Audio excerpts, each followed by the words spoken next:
जूते मारो सालों को। नारी शक्ति जिंदाबाद, जिंदाबाद जिंदाबाद, नारी शक्ति जिंदाबाद, जिंदाबाद जिंदाबाद।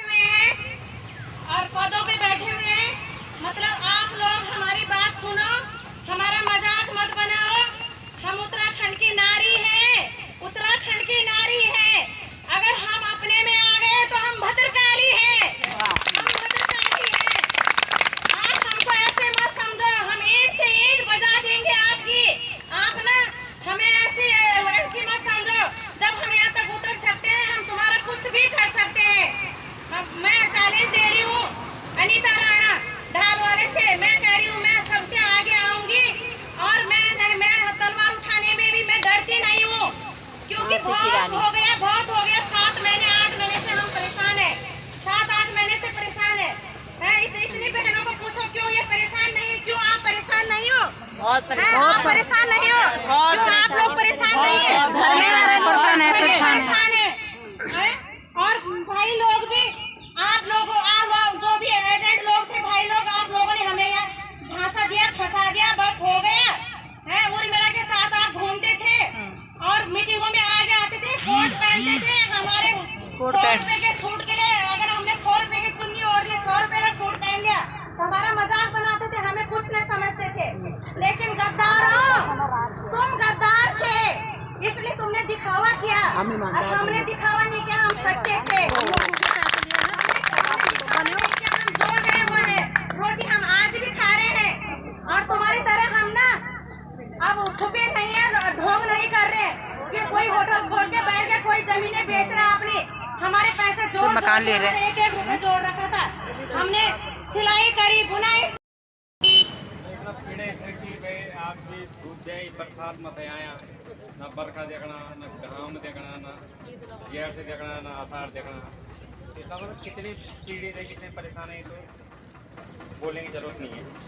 मतलब एक बात है कि मैंने कल रात को उसमें डाला था कि इसमें आर्मी वाले कितने, मैंने वो डाला था कि आर्मी वाले वो जो इसमें खुद एजेंट है जिसका निवेश है, वो मैंने इसलिए डाला था कि जितने भी पुरुष, देखो इसमें हमारे भाई साहब 2 ही थे। जो पुरानी वीडियो आती थी सेमिनार की, उसमें एक लाइन में लेडीज होती थी और एक आदमी में कोट पैंट वाले और टाई वाले इधर होते थे, ठीक है ना। कोट तो खैर सबके लिए बुरा मत मानना, और उनकी टाई भी होती है, ठीक है ना। आज वो सब गायब हो गए, ठीक है ना। अब हम लोग 2 आदमी 3 आदमी कितना भागेंगे, क्या भागेंगे। देखो हम लोग तो ना नेता हैं, ना हमारे को ऐसे धरना पड़ता, ना ऐसे में हमारे को महारत हासिल है, हमको भी कोई नॉलेज नहीं। हम तो 5-6 महीने तक इसमें लगे हुए हैं, तो जितना समझ पाए सीख पाए तो कर रहे हैं। तो मेरा उन भाइयों से भी निवेदन है कि जो इसमें जुड़े हैं, जिनका पैसा लगा हुआ है ना, उनको आगे आना चाहिए।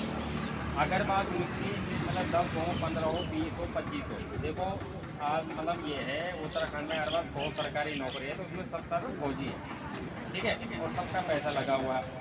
इनकी अलग अलग डिस्ट्रिक्ट में यूनियन भी है भूतपूर्व सैनिकों की। तो मैं ये चाह रहा था कि सारे जितने भी लोग हैं इकट्ठे होकर एक डेलीगेशन बनाते खुद का और जाते मुख्यमंत्री जी से मिलने के लिए कि भाई हमारे साथ ऐसे हो गए। देखो हम चाहे जानकार थे नहीं थे, भाई हम तो आए फौज में वाला 17 साल 20 साल 25 साल करके आता है। उम्र कितनी होती है, कोई तो 30-35 साल में रिटायर हो जाता है, कोई 40-42 में होता, ठीक है ना। उसके बाद आधी उम्र पड़ी रहती, क्या करता हो। उसके बाद तो कोई ऐसी सरकार की कोई योजना तो है नहीं, नौकरी दूसरी मिल जाए उसको। वो भी क्या है कि लोगों के बहकाव में किसमें लगे। कुछ लोग तो ऐसे आए हैं कि उन्होंने बोला यहाँ पैसा ज़्यादा मिला तो नौकरी छोड़ के आ जा, भले वो आज जेल में, तो हम नहीं कह सकते। तो इसलिए मैं ये कह रहा सबसे, अगर वो जहाँ तक आप बता देना कि भाई आप अपना एक डेलीगेशन ले जाओ, उससे बहुत बड़ा फर्क पड़ेगा। क्योंकि सरकार जागेगी कि हमारा सारा वोट बैंक तो फौजी है और सारी जनता के कोई ना कोई फौज से तो जुड़ा है। अगर भाई एक फौजी है तो उसके नाते रिश्तेदार परिवार में कम से कम 10 लोग जुड़े हुए हैं, ठीक है। अगर हमारे यहाँ 1000 फौजी तो कितने लोग हो जाएंगे।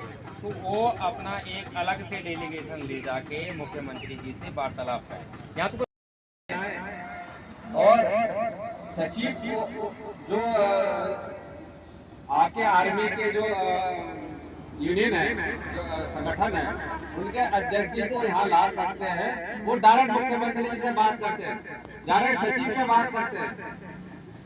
जो भाई साहब ने कहा वो बिल्कुल सौभाग्य सत्यवादी है। हर प्रकार से अगर धरना प्रदर्शन में हर प्रकार से शासन प्रशासन में ये बातें जाती है तो वो बहुत बड़ी बात है। महिलाओं की ओर अपनी ओर से और आर्मी भाइयों की अपनी ओर से, तो चारों तरफ से प्रेशर पड़ना चाहिए। तो मैं भाई जी की बात आप पर कह रहे थे, उसको और विस्तार से बता। धन्यवाद। ठीक कर दिया। हाँ, कितने लोग हैं? जब ये लोग उन पे जाएंगे तो क्यों नहीं होगा, प्रेशर पड़ेगा। हमें क्या है कि देखो हम लोगों के प्रेशर से जितना प्रेशर, कितनी ताकत हम पे हमें लगा, यहाँ पे इतनी ताकत नहीं, हमें ना और पीछे से और ताकत लानी है।